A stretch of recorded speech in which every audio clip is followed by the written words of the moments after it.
fear that the actual extent of abuse could be even greater. Sheltered housing doesn't undergo the same inspections and ratings as care homes, and this has led to questions over how well residents are protected. Breakfast Jo McCubbin has more. Which is very sad. Andrea last saw her mum on New Year's Eve. 3 months later, she received a phone call from police saying she'd been found dead in a council-run sheltered accommodation. We don't know if she lay there, whether it was an incident, whether it was a heart attack, or did she lie there, in pain. We just don't know. Andrea's mum suffered from depression and she often withdrew from family and friends. Her daughter hoped she would be safe in sheltered housing. Staff would keep an eye out.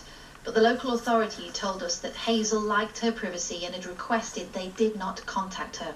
You're moving in there because you think there's a warden, you think that there's 24/7 support if you fall or you're not feeling well, that you can pull a cord and gain help and support. There wasn't any care. She really just got accommodation. That's really all she got, was accommodation. The council told us they have now changed their procedures to make sure every resident gets weekly contact. BBC Radio 4's File on 4 programme has tried to establish the level of risk in sheltered housing. They contacted councils in England, Wales and Scotland and health and social care trusts in Northern Ireland. They were told of almost 31,000 safeguarding incidents in the last 3.5 years.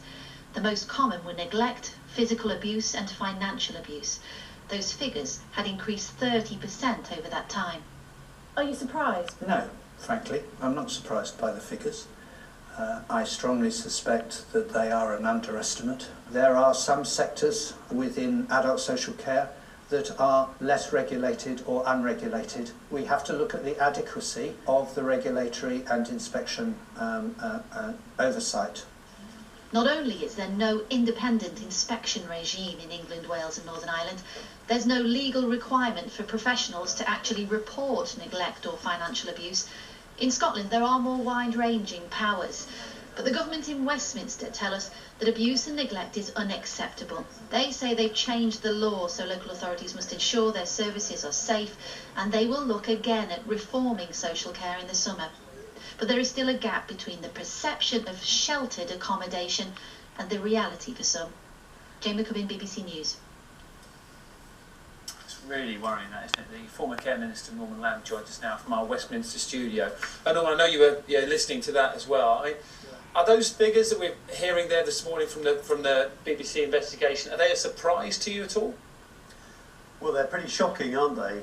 And it does, I think, highlight a gap in the system. And I think what we've seen over many years now is a sort of retreat by local authorities in terms of the services and the support that's provided to people living in sheltered accommodation. In the old days, it was all provided by the council. Now the accommodation is often provided by a housing association, but the service is provided by someone else. And as councils have cut back and back and back on the support services available for vulnerable people, the risk of neglect, I think, just increases significantly. When you watch that, I mean, as a former Care Minister, I know hindsight is a very easy thing to judge things with, but do you feel that you could have done more to regulate them? Is that maybe the answer going forward? Well, we took the Care Act through Parliament. I think the Act is very good legislation. I think what undermines it is simply insufficient resources. And, you know, I've been making the case now for the last 2 years that parties need to work together to come up with a new settlement for both the NHS, but also critically for care. And until we do that, these examples of neglect will simply continue. So I think it's a combination of the resources needed to keep people safe, and we just have to confront the fact that it does cost money if you're to provide proper support for an elderly person, perhaps living alone in sheltered accommodation. But also the question as to whether the Care Quality Commission should be bringing within its remit the services provided to people in sheltered housing. And, you know, this is the value of investigations like this that the BBC has undertaken, that exposes new areas where a concern has developed, which now government, I think, has to respond to. Yeah, there's a difference, though, isn't there, between sort of something slipping through the net and the net being entirely useless. I mean, the government is releasing a green paper, I think it's a little later on this year in the summer, about on social care. What needs to be in there? What would you like it to say?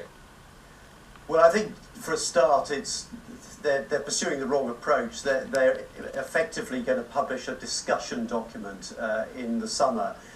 That's wholly inadequate. You know, we've got a crisis here and now, and that's why I and 90 MPs from across Parliament wrote to the Prime Minister and the Chancellor back in November to say there's an urgency about this. We need a new settlement now.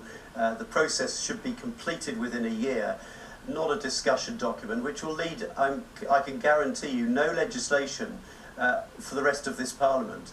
And there's just a sort of sense of inertia here that there is an urgency that the government is simply failing to recognise. Good to talk to you. Thank you very much, Norman Lamb. And just to let you know, the government are saying it has changed the law so local authorities ensure that services are safe, effective and of high quality. And it also goes on to say it's committed to reforming social care and will publish a green paper in the summer. Very worrying statistics this morning, another set of worrying statistics when it comes to healthcare. British tennis player